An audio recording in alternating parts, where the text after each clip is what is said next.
réveil. De cette jeunesse jugée difficile qui doute de sa destinée. Jeunesse prise dans les filets du sommeil qui veut s'exiler. Les temps sous somnifères qui se prend à rêver de son réveil. À qui manquent les seuls repères pouvant la garder en éveil. À qui les anciens ont transmis tant d'écrits les abritant. À l'évidence qui est prise dans les griffes de la vie dominant. Victime d'un écran temps de petits trouve ça trop marrant. Au sourire qui n'est qu'apparent, aux soucis qui remontent aux parents. À qui l'école défend un programme qui méprise les pensées. Au-delà du fait que les profs parlent sans maîtriser le français. Petite et une page blanche au début, noircie, tu peux te lancer. Après 20 ans de cursus, qui suis-je, qu'est-ce que j'en sais? Qui veut chasser de sa boîte crânienne son dépôt de brume? Répondre aux questions existentielles qui ne se posent plus. Qui cherche une parcelle d'elle-même, relève son niveau d'études. Jeunesse en quête spirituelle, pas celle qui vit pour les thunes. Sur ce parcours, je suis pas beaucoup plus avancé que ça. Et les sourds resteront sourds, même à une belle voix.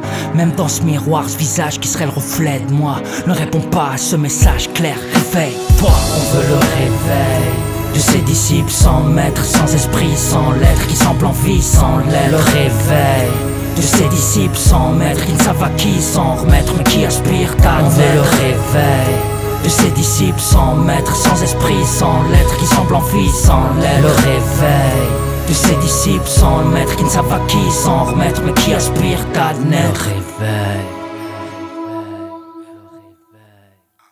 de cette jeunesse jugée difficile qui doute de sa destinée. Jeunesse prise dans les filets du sommeil qui veut s'exiler. Et si la vérité lui parlait, est-ce qu'elle l'entendrait? Et si cette même vérité la transcendait? Sur ce sujet tellement la ramène tant.